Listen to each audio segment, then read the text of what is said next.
যে ব্যক্তি 2 ঠান্ডার নামাজ পড়বে সরাসরি জান্নাতে যাবে। আরেকটা বলছেন যে আসসালাতু ইলা সালাতে ওয়াল জুমাআতু ইলা জুমাআতে ওয়া রমাদানু ইলা রমাদানে মুকাফফিরাতুন লিমা বাইনাহা। এক নামাজ থেকে আরেক নামাজ পর্যন্ত যত গুনাহ হয়েছে নামাজের মধ্যে দিয়ে সব কি হয়, মাফ হয়ে যায়। এক জুমা থেকে আরেক জুমা পর্যন্ত যত গুনাহ করেছেন, ওই জুমার নামাজ পড়তে এসেছেন, ওই গুনাহ সব মাফ হয়ে গেছে। এক রমজান থেকে আরেক রমজান পর্যন্ত যত গুনাহ হয়েছে সব গুনাহ, ওই যে রমজান পালন করছে সব গুনাহ মাফ হয়ে গেছে। মুকাফফিরাতুন লিমা বাইনাহা। তো আমি যদি কথাটা বলতে চাই, 3টা জিনিস বর্জন করবেন কায়সা হুজুরের এই আহ্বানটা আপনাদেরকে শেষে রেখে যাই। 1 নম্বরে আল্লাহর সঙ্গে কোনো শরীক স্থাপন করা যাবে না। কেউ যদি আল্লাহর সঙ্গে শরীক স্থাপন করে, দয়াল নবী বলেন আমি তাকে সুপারিশ করতে পারবো না, কোনো ব্যবস্থা নাই। ওই যে রওজা পাকে যারা গেছেন তারা দেখেছেন রওজার উপরে একটা হাদিস লেখা আছে, লিল কাবায়ের মিন উম্মতি শাফাআতি লিল কাবায়ের মিন উম্মতি। কবিরা গুনাহ করনেওয়ালা ব্যক্তিকেও আমি সুপারিশ করে জান্নাতে নিয়ে যাব, ওখানে লেখা আছে। তারপরে দয়াল নবী 3টা জিনিস বলেছেন। একটা হলো কি, আল্লাহর সঙ্গে শরীক স্থাপন করা যাবে না। আল্লাহ তাআলা বলেছেন যে আশিরকু যুলমুন আযীম, শিরক হলো সবচাইতে বড় গুনাহ, আর এটা মাপেরও যোগ্য না। তো শিরক করা যাবে না। আচ্ছা ভাই, আমি ধৈর্য বিস্তৃতি ঘটাবো না। আপনার স্ত্রী যদি কারোর সঙ্গে কথা বলে, আপনি কি সহ্য হয় তা? আর স্ত্রীর কোনো সহ্য হয় আপনি যদি কোনো মেয়ের বলে কথা বলেন? তো আল্লাহ তাআলার স্থানে যদি কাউকে বসানো হয়, আল্লাহ কেমন করে সহ্য করবেন? আল্লাহ বলেন আমি সহ্যই করি না। আল্লাহ তাআলা গ্যারান্টি দিয়ে কথা বলতেছেন কি, ইন্নাল্লাহা লা ইয়াগফিরু আন ইউশরাকা বিহি ওয়া ইয়াগফিরু মা দুনা যালিকা লিমান ইয়াশা। আল্লাহ তাআলা বলেন নিশ্চয় যারা আল্লাহর সঙ্গে শরীক স্থাপন করবে আমি তাদেরকে ক্ষমা করব না, মাফ করব না। সারা যত অন্যায় অপরাধ আছে আমি আল্লাহ ইচ্ছা করলে মাফ করে দিতে পারি। 2 নম্বরে দয়াল নবীর সঙ্গে বেয়াদবি করা যাবে না। নবীজির রওজার উপরে লেখা আছে লা তারফাউ আসওয়াতাকুম ফাওকা সাওতিন নাবিয়্যি ওয়ালা তাজহারু লাহু বিল কওলি কাযারি বা'দিকুম লিবা'দিন আন তাহবাতা আমালুকুম ওয়া আনতুম লা তাশউরুন। লা তারফাউ আসওয়াতাকুম, আমার নবীর সামনে তোমরা যেরকম পরস্পর একে অপরের কথা বলো, উচ্চ যে আমার নবীর সামনে কথা বলো না। যদি বলো আনতাহাবাতা আমালুকুম, তোমাদের জিন্দেগীর সমস্ত আমলগুলো বেমালুম হয়ে যাবে, হালাক হয়ে যাবে, বরবাদ হয়ে যাবে, নষ্ট হয়ে যাবে। নবীর সঙ্গে বেয়াদবি করা যাবে না। 3 নম্বর, মানুষের হক নষ্ট করা যাবে না। একটা লোকের হক নষ্ট করতেন, শুধু টাকা পয়সার হক? টাকা পয়সার হক না, অনেক রকমের হক আছে। এই হক নষ্ট করা যাবে না।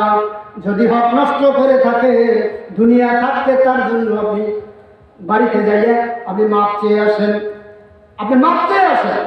যদি দুনিয়ায় মাপ করে দেয় তাহলে আপনি মাপ পাইবেন, এছাড়া মাপের কোনো পথ নাই। হাদিস শরীফে আছেন আল্লাহ রাব্বুল আলামিন পাওনাদারকে ডেকে বলবেন, পাওনাদার রে তুমি ওই, আমি নাকি নাম রাখলাম, ওই আব্দুল্লাহর কাছে যত টাকা পাবা টাকা সব নিয়ে নাও। ফেরেশতাদেরকে অর্ডার দেবে, ফেরেশতারা দিয়ে দাও, নিয়ে নাও, দিয়ে দাও, নিয়ে নাও, দিয়ে দাও। দিতে থাকবে, দিতে থাকবে, দিতে থাকবে। ফেরেশতারা বলবেন আল্লাহ গো, তাদের পাওনা তো দেওয়া হয়ে গেছে, কি দিয়ে দেছো? কাজে ওই যে নেক দিয়ে দিছি, এখনো পাওনাদার বাকি, এখন কি করবো? আল্লাহ বলেন যখন তার নেক নাই, যার কাছে পাইবে তার গুনাহ ওই সলিমুদ্দিন মাথায় দিয়ে দাও, তারপর মাফ হবে, পর মাফ হবে না। আমি বাস্তব একটা দৃষ্টান্ত দিই, 2 মিনিট। আমার বাড়ি দালাল কাছে, আমরা ছাত্র জীবনে এই আপনাদের এই প্রিন্সিপাল হুজুর একত্রে হাইটে গেছি 5 মাইল জায়গা নিয়ে, এখন কিন্তু গাড়ি ছাড়া হাঁটতে পারবে না। নেশারাবাদ থেকে 5 মাইল জায়গা হাইটে গেছে, হুজুরের কাছে নাকটা, আমি গেছি দালাল। বাড়িতে ছোটবেলায় এই বাচ্চা এই যে টুচি দিতে পারে, এই সময় সাপলা চলতে গেছি, আমার রান্না ভাই নাম হলো যাইয়া সেরা, ওনার এখন আউট আমি খাইছি। এরপর মাদ্রাসায় খুলনা দারুল মাদ্রাসা পড়ছি, নিসারাবাদ পড়ছি, খুলনা আলিয়ায় পড়ছি, আর অন্য জায়গায় পড়ছি। পড়াশোনার মনে মনে কই হায় হায়, আমি যেখানে আউট খেললাম হ্যাঁ তো দাবি ছাড়াই বাড়ি গেছি, ওই উদ্দেশ্যেই বাড়ি গেছি যাইয়া রাঙ্গাবাড়ি ফেরা রাঙ্গাবাড়ি। আমি এখানে আউট খাইছিলাম আপনার দাবি ছেড়ে দেন, কেন দাবি ছাড়া লাগবে না, কে ছাড়া লাগবে না? তাহলে আমার সঙ্গে ওয়াদা নিয়ে ছেলে আমার ভাই, আমরা দুজনে কারবার করছি, তখন কি করা যাবে? তাহলে ওয়াদা নিয়ে যদি স্যার মাফ করে তাহলে আমি মাফ করবো। আমি নৌকা বাইয়া ওয়াদা নিয়ে আসি, পশ্চিমদার বাড়ি গিয়া ওয়াদা নিয়ে আসি। আমি কইলাম হুজুর, হুজুর কি মানে তোমার হুজুর না, যে রাঙ্গা ভাই মাফ করবেন আমার, আমি এখন খেয়েছি, দাম হইবে হয়তো চাইবে না, 1 টাকার চাইবে একবার চাইবে না। তখন উনি কয় যে এই ভাইপো মাফ হইবে, তোমার 100 টাকা দেওয়া লাগবে। আর কত চাইবে না, তাহলে 100 টাকা দেওয়া লাগবে। আমি লাল দুহার নোট 50 টাকা 50 টাকা লাল দুহার নোট হ্যাঁ দিলাম। হে আবার কোন দেখি হে নিজে এখান রাখছে, ভাই এখান দিচ্ছে, এখন ভাইপো তোমার মাফ করে দিছি। চিন্তা করছেন এই যদি হাসলে ময়দানে যাইতাম তাহলে আমার ন্যায় একখানো পকেটে থাকবে, সব আমার দেওয়া লাগবে। এই জন্য জান্নাতে যাওয়ার জন্য আল্লাহর সঙ্গে শরীক স্থাপন করা যাবে না। 2 নম্বরে কারো হক নষ্ট করা যাবে না। 3 নম্বরে কি কইছি? রাসূলের সঙ্গে বেয়াদবি করা যাবে না। আগামীকাল ঢাকা আপনার কাদিয়ানীদেরকে অমুসলিম ঘোষণা দেওয়ার জন্য সারা পৃথিবী, সারা বাংলাদেশ থেকে, পৃথিবী বলে ভুলবে না, আপনার তথ্য উসমানী বাড়বে ওখানে, সারা বাংলাদেশ থেকে বড় বড় আলেমেরা সেই সরোয়ার্দী উদ্যানে যাবে আর তারা দাবি পেশ করবে। আমাদের কথাটা ওখানে প্লেস করো যে তারা থাকুক, হিন্দু হিন্দু আলী দিয়ে থাকে, কিন্তু কাদিয়ানী তারা এভাবে থাকবে কেন? সে কাদিয়ানীর মূল কেনা জানেন? গোলাম মোহাম্মদ কাদিয়ানী, পাঁচদারে তার বাড়ি, গুরুদাসপুর জেলার অন্তর্গত কাদিয়ান নামক এলাকায় তার বাড়ি। তার উপরে নাকি 35 পারা কোরআন নাযিল হয়েছে। ধরে তার নাউযুবিল্লাহ। এই মরছে যেটা জানেন, পায়খানা কাছে বইয়ে মরছে, মৃত্যুর 3 দিন পর পেট খুলে গেছে, তারপর বাইক করছে। ওই নষ্ট হ্যাঁ বানাইছে নবী, হ্যাঁ নাতি যাই নাস্তা করা যায়। তা আমাদের কথা ওখানে প্লেস করবে আগামীকাল। এই জন্য আপনারা দোয়া করবেন, যাইতে না পারলে দোয়া করবেন। ও আখেরে দাওয়া না, আমি অনেক কথা বলে বেড়াইছি, এটা বলার উদ্দেশ্য আছে। উদ্দেশ্য হলো আমাদের হুজুর এখান থেকে চলে যাবে। আমার মনটা ভেঙে গেছে। আজকে হুজুরের কাছে বললাম, হুজুর আপনি চলে গেলে তো আর এখানে আসা হবে না, কারণ আপনার সঙ্গে যে আমার একটা রিলেশন, মহব্বত, আন্তরিকতা, এটা সবার মধ্যে হবে না। হবে হুজুরের যেরকম কায়সা হুজুর ভালোবাসতেন, আর একজনের কি এরকম বাসে না। হুজুর কায়সা হুজুর যেখানে যাইতেন, এই নাস্তা হুজুর আপনি যাবেন না, হুজুর যাও, তাড়াতাড়ি চলে যেতেন। এই হলো কায়সা হুজুরের সঙ্গে আমাদের এই প্রিন্সিপাল হুজুরের মহব্বত, এটা আমরা চোখে দেখেছি। আপনারা আল্লাহদের সঙ্গে সংস্পর্শে যাবেন, থাকবেন।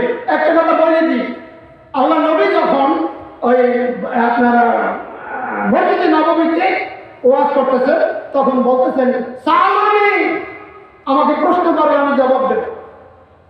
একজনে বলে, হুজুর আপনি চলে গেলে আপনার এই জায়গায় তো কার কাছে দিয়ে দেবে? হুজুর চলে গেলে, হুজুরে জিজ্ঞেস করছে আপনি চলে গেলে দিয়ে দেবেন কারে? করে যারা আছে এরা বুঝছে পেয়ে এই জবাব দিতে পারে, জিজ্ঞেস এই জবাব দিতে পারে, এরা বুঝছে পেয়ে। তো সাহাবীরা এরকম একটা প্রশ্ন করলেন, হুজুর আপনি চলে গেলে আপনার এই জায়গায় তো কার কাছে দিয়ে যাবেন? দয়া নবী বলেন, আল্লামা ওয়ারাসাতুল আম্বিয়া ইলা ইয়াউমিল কিয়ামা, কিয়ামত পর্যন্ত যত নায়েবে রাসূল আসবে, যত উত্তরসূরি আসবে, যত হক্কানি আলেম আসবে, তাদের ঘাড়ে আমি এই জায়গায় তো দিয়ে গেলাম। হুজুর বলেছেন, আনা খাতামুন নাবিয়্যিন লা নবিয়্যা বা'দি ওয়ালা উম্মাতা বা'দা উম্মাতি, আমি শেষ নবী, আমার পরে আর কোনো নবী আসবে না, আমার উম্মতের পরে আর কোনো উম্মত আসবে না। যেই নবী এই কথাটা বলেছেন, কাদিয়ানীরা বলতেছে নবী আমাদের একজন আছে, নাম কি? গোলাম মোহাম্মদ কাদিয়ানী।